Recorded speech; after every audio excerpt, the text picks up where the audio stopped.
pessoal! Vamos agora resolver uma questão que vai tratar de pH, de substâncias ácidas ou básicas. Vamos ao enunciado, então? Os indicadores ácido-base são substâncias úteis para se obter informações sobre o pH de soluções. Alguns, como o extrato de repolho roxo, podem ser preparados facilmente por qualquer pessoa na cozinha. Outros, como o tornassol, a fenolftaleína e o alaranjado de metila, são mais usados em laboratórios. Eles apresentam uma cor em pH ácido, outra cor em pH básico e tonalidades intermediárias em uma faixa limitada de pH, faixa de mudança de cor, conforme observado na tabela. E aí a gente tem o indicador tornassol, que em meio ácido é vermelho, pH em que a mudança de cor é de 5 a 8, e o meio básico ele fica azul. Temos o alaranjado de metila, que em ácido também fica vermelho, mas o pH em que vai haver a mudança de cor é de 3 a 4,5, e em meio básico fica amarelo. A fenolftaleína, em meio ácido e incolor, pH em que há mudança de cor de 8 a 10, e a cor em meio básico, que será rosa. De acordo com as informações, é correto afirmar. Item A. Uma solução que fica incolor com fenolftaleína poderia ter POH3. Bom, quando a gente fala aqui POH3, a gente tem que respeitar aquela regra que diz que pH mais POH dá igual a 14. Se eu estou dizendo aqui que o POH é 3, logo o pH tem que ser 11. pH 11 é um pH básico. Se é básico, a fenolftaleína não fica incolor, e sim fica com o tom avermelhado. Portanto, já invalida aqui a opção A. Na opção B diz, água com sal de cozinha fica rosa com fenolftaleína, mas amarela com alaranjado de metila. Bom, para ela ficar rosa, teria que ficar ácido. Considera-se que o sal de cozinha ele seja neutro, né? Então não vai adquirir essa coloração aí rosa com a fenolftaleína. E mesmo assim, olhando lá na tabela, a gente já sabe que rosa na fenolftaleína seria ácido e amarelo na alaranjado de metila também seria ácido, que não é característica do sal. No item C, uma solução que é tingida de azul pelo tornassol seria tingida de amarelo pelo alaranjado de metila. Como nós vimos, azul seria o meio ácido do papel de tornassol, ok? Mesmo meio para que fique amarelo com alaranjado de metila. Essa opção já é uma opção válida, né? O item D de dado fala que colocando gotas de amoníaco em água com fenolftaleína, é possível que a cor mude de rosa para incolor. O amoníaco é uma substância básica, né? A gente lembra que é o hidróxido de amoníaco. E não iria mudar de rosa para incolor, pelo contrário, de incolor para rosa. E no item E diz que um suco de fruta com concentração igual de H+, igual a 0,0005 mol por litro, fica incolor com fenolftaleína, mas amarelo com alaranjado de metila. E aí a gente vai saber que isso aqui dá 5 vezes 10 elevado a menos 4, ok? E aí, se dá 5 vezes elevado a menos 4, pela regra do pH, eu vou utilizar o menos logaritmo disso aí, certo? E na hora de eu calcular o pH, eu vou ter 4 menos o log de 5, que vai ser um valor menor que 7. Como vai ser um valor menor que 7, então a gente vai ter um pH ácido aí. Logo, isso já invalida o nosso item. Então, a opção correta, gente, a ser marcada é a opção C de casa. A questão trata da estrutura do DNA. Bem, os ácidos nucleicos são constituídos por uma polimerização de nucleotídeos. O nucleotídeo é composto por resíduos de um grupo fosfato, mais uma pentose, ou seja, um carboidrato, que pode ser uma ribose ou uma desoxirribose, e bases nitrogenadas, púricas, como adenina e guanina, representadas ou designadas por A e G, e pirimídicas, como citosina, timina e uracila, também designadas por letras, no caso C, T, U, respectivamente. Lembrando que o pareamento, de acordo com o modelo clássico do DNA em dupla hélice, designado ou modelado por Watson e Crick, trata daquela dupla hélice em que a guanina forma par com uma citosina e a adenina forma par com uma timina. Por hidrólise, a retirada de um grupo fosfato vai resultar na formação de um nucleosídeo. Mas é interessante também que você perceba que, diante da dinâmica ou do dinamismo, principalmente da célula eucariótica, nós poderemos encontrar também, a nível de células e de citossol, nucleotídeos livres, os quais poderão desempenhar a função de coenzimas. Mas ácidos nucleicos são fundamentais. Por quê? Porque desenvolvem papéis celulares como controle do metabolismo celular. Ácidos nucleicos também atuam na diferenciação celular. Ácidos nucleicos também atuam na síntese de macromoléculas ou de polímeros. E ácidos nucleicos também atuam na transmissão da informação genética de uma geração a outra. Informação genética essa que é representada pelos genes, os quais são transmitidos por linhagens germinativas, como no caso representadas pelos gametas haploides. E a partir daí, com o restabelecimento da diploidia do zigoto, mitotecamente, esses genes vão passando de célula para célula. Muito bem, a nossa questão, ela trata da estrutura de um DNA. E o texto indica: a molécula de DNA é responsável por armazenar a informação genética que controla a expressão das características próprias de cada forma de vida. Essa informação genética é armazenada no DNA, na sequência das bases nitrogenadas de seus nucleotídeos, os quais contêm uma desoxirribose, um grupo fosfato e uma base nitrogenada. A base nitrogenada pode ser adenina, citosina, guanina, timina, e sua sequência no DNA age de maneira comparável ao nosso alfabeto, para registrar a receita da produção de cada proteína da célula. É interessante que você perceba e lembre do dogma da biologia molecular. Ou seja, quando a partir do DNA ele pode sofrer replicação, mas um segmento ativo de DNA pode ser transcrito ou copiado por um RNA mensageiro. E a partir daí, a nível citoplasmático e mais precisamente de um artefato celular como os ribossomos, ocorrer a síntese proteica a nível citoplasmático. Perceba que a proteína, seja de função catalítica, estrutural, de reserva, de defesa, reguladora, ela tem como base o DNA. Por isso que o ácido nucleico acaba sendo um repositório de tudo que a célula depende, porque tudo na célula depende basicamente do seu material genético. Mas no nosso DNA da questão, nós temos aqui descrito uma numeração. No caso, eu diria, o número 1 é uma base nitrogenada, o 2 também, o 3 também é uma base nitrogenada e o 4 também. Ou seja, nesse modelo de dupla hélice ou de uma escada em colonial, as bases constituem os degraus dessa escada. Assim como o número 5 é um esqueleto do DNA.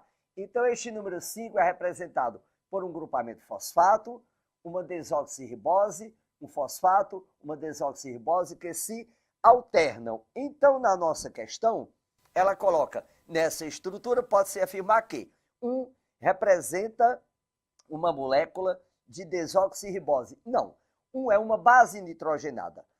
B, 2 representa uma adenina se um representar uma guanina.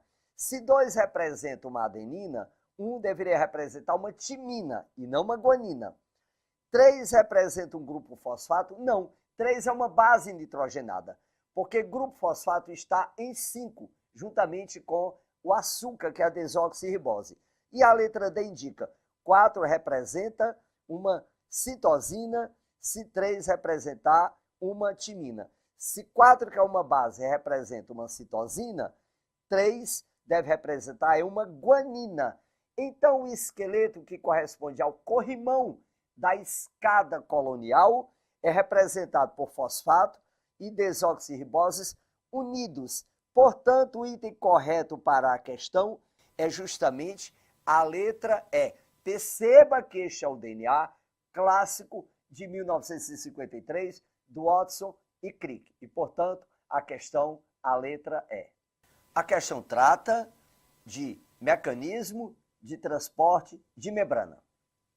Bem, a membrana plasmática, ou citoplasmática, ou plasmalema, ou membrana celular, está presente tanto em células procarióticas como em células eucarióticas. O que vai nos interessar é o transporte de membrana em célula do tipo eucarionte. É interessante que se perceba que a membrana plasmática ela atua como uma barreira seletiva, separando o meio intracelular do meio extracelular. Então, ela atua como uma permeabilidade seletiva, selecionando o que deve ser útil para a célula, assim como o que deve ser eliminado.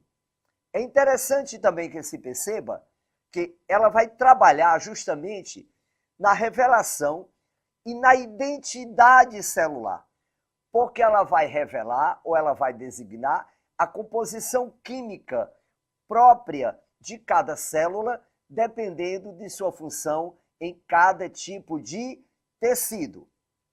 Lembre também que o seu formato, de acordo com o modelo do Singer e do Nicholson, trata daquela dupla camada de fosfolipídios com proteínas intrínsecas ou incrustada na dupla camada de lipídios, revelando um dinamismo, ou seja, como uma comparação comum de um bloco de gelo que se desloca em um iceberg. Mas existem também proteínas extrínsecas, constituindo, por exemplo, um glicocálice. Daí, a melhor maneira de identificá-la é como uma estrutura lipoglicoproteica.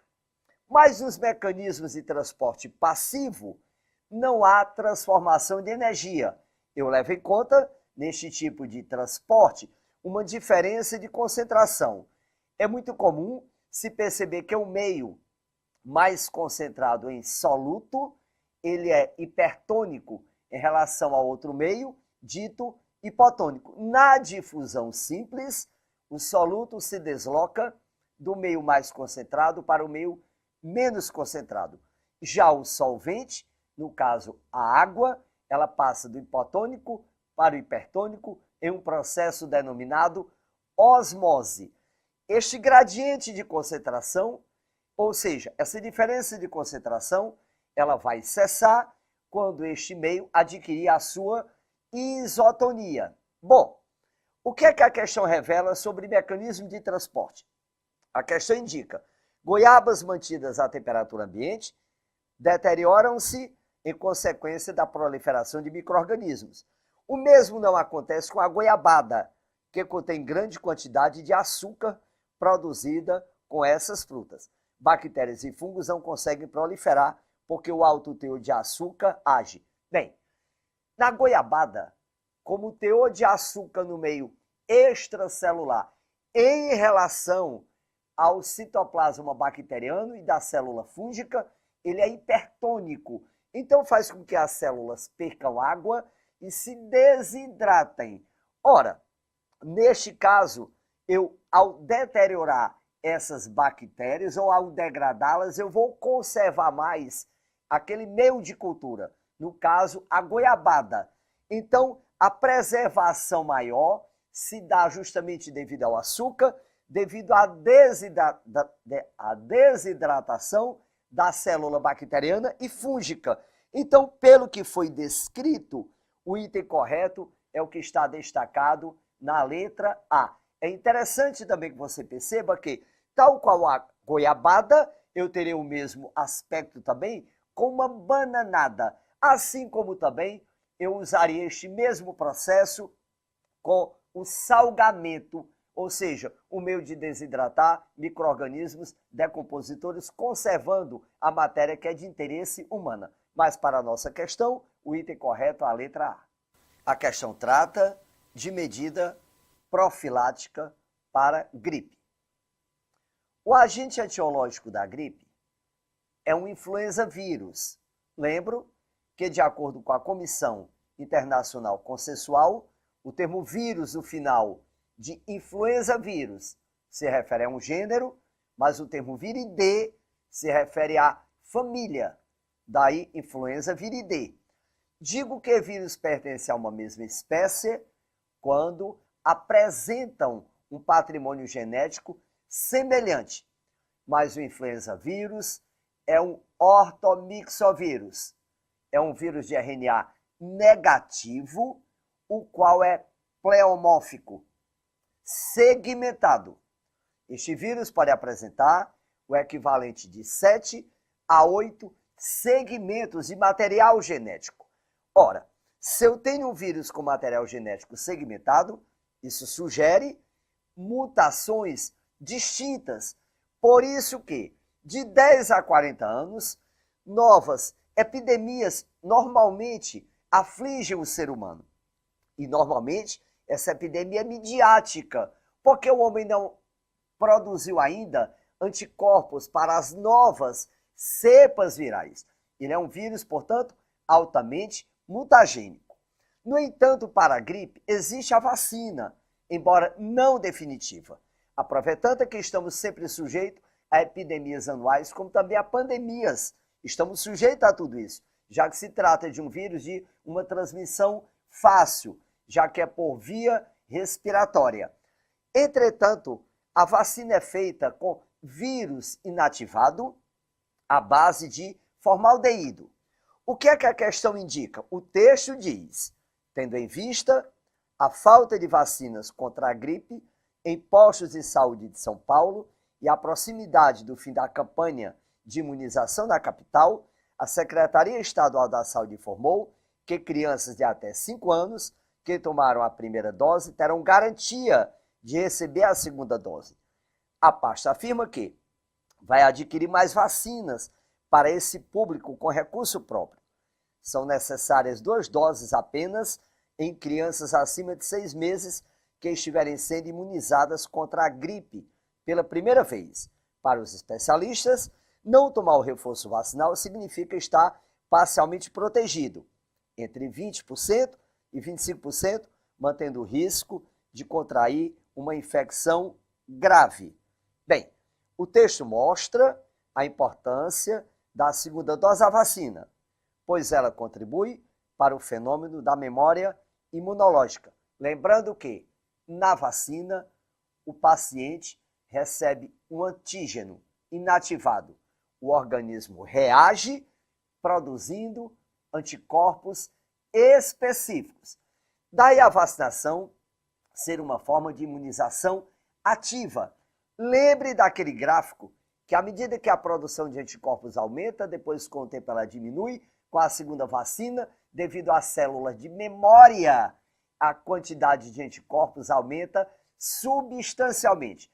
Daí a necessidade da segunda dose vacinal. Então, pelo exposto, a vacina leva a um aumento da produção de anticorpos, o que indica que o item correto para a questão é a letra A. Lembro também que no caso do soro é o contrário. O indivíduo receberia em outras ocasiões o anticorpo já pronto, caracterizando uma imunização passiva. Mas a vacina é uma forma ativa porque o próprio indivíduo produz seus anticorpos específicos. E, portanto, o item correto, a letra A. Quando você está com frio, o que você faz para se aquecer? Quando você quer esquentar uma água, o que é que você faz? E o ar-condicionado que deixa o ar bem geladinho para ti? Por que que ele esfria? Tudo isso vai falar a respeito de trocas de calor. E a nossa questão também. Vamos dar uma olhada aqui no enunciado dela, ó. Quando aquecemos água em um fogão, vemos uma transmissão de energia da chama para o fundo da panela, que, por sua vez, aquece a água que está em contato com ele. E, por fim, essa energia se transmite para o restante da água. O calor se transmitiu predominantemente por condução. Existem 3 formas de transmissão de calor. Condução, quando existe um contato entre as moléculas que estão trocando energia. Convecção, quando existe transporte de matéria. Por exemplo, o que acontece na geladeira, o que acontece no ar-condicionado, tá bom? O ar mais frio, ele é mais denso, desce, e o ar mais leve, o ar quente é mais leve, é menos denso e sobe. Tá? E por irradiação, por exemplo, quando você sai no sol e o sol está bem quentinho, queimando ali a sua pele, dando aquele velho câncer de pele, porque é irradiação, tá bom? A questão quer saber onde aconteceu troca de energia por condução. Vamos dar uma olhada nesses itens. Item A. Na chama ao aquecer a água. A água está em contato com a chama? Não, né? Se fosse, ia apagar, não dava certo. Então, o item A está descartado, tá bom? Item B. No movimento em ciclo da água. Assim como o ar, a água também mais quente é menos densa, sobe. A água mais fria é mais densa, desce. Aí fica um ciclo. Mas ali é convecção e não condução, certo? Item C. No contato da panela com a água. Olha aí as coisas melhorando. A chama esquenta o fundo da panela. A água que está dentro da panela, por sua vez, recebe essa energia do metal da panela diretamente para a água, por condução. Existe um contato entre eles e desse contato a água é esquentada, certo? Então esse é provavelmente o nosso item correto. Vamos ver os outros. Item D. Na transmissão infravermelha da chama. Infravermelho, radiação, irradiação, certo? Também não se trata de uma condução. E o item E. No movimento de partículas nas partes metálicas da panela. Metal não se aquece por movimento de partículas, tá certo? Não é o caso também. Metal se aquece por condução. Então, a condução, na nossa questão, acontece no contato da panela com a água. É nesse momento que acontece a condução aqui na nossa questão, tá certo? Ar-condicionado é uma coisa de Deus, né não? Calorão lá fora e você morrendo de calor, você entra assim numa sala que tem um ar-condicionado geladinho para melhorar a tua vida e muito. Você chega e fica mais feliz. Mas como é que um ar-condicionado esfria a sala? Vamos dar uma olhada? A nossa questão vai falar sobre isso, tá certo? Questão 13. Olha só. As altas temperaturas atingidas em algumas regiões tornam comum a instalação de aparelhos de ar-condicionado, principalmente em locais públicos fechados. O ar lançado pelo aparelho de ar-condicionado troca calor com o ambiente interno, principalmente por trocas de calor, trocas de energia. Como é que essas coisas acontecem? Podem acontecer de 3 formas. Primeira forma, condução, quando existe um contato entre o corpo mais quente e o corpo mais frio. Aí há uma troca de energia. Segunda forma, convecção, quando ocorre um movimento da matéria. Convecção acontece nos fluidos, no ar, na água, tá certo? E por último, irradiação. Você coloca o seu rostinho no sol e você sente ele esquentar. Isso acontece mesmo o sol estando a milhões de quilômetros de nós. O calor do sol, a energia do sol chega até nós por meio de irradiação, tá certo? Professor, vamos responder a questão? Vamos sim. Acompanhe a leitura dos itens. Olha aqui o item A. Convecção. Convecção. E esse processo ocorre no meios materiais e no vácuo. Começou bonitinho o item, tá certo? Começou. É convecção, sim, é um fluido, né? O ar é um fluido. Acontece nos meios materiais, mas não acontece convecção no vácuo, meu povo. O vácuo é a ausência de matéria. Como é que a matéria vai se movimentar se não tem matéria?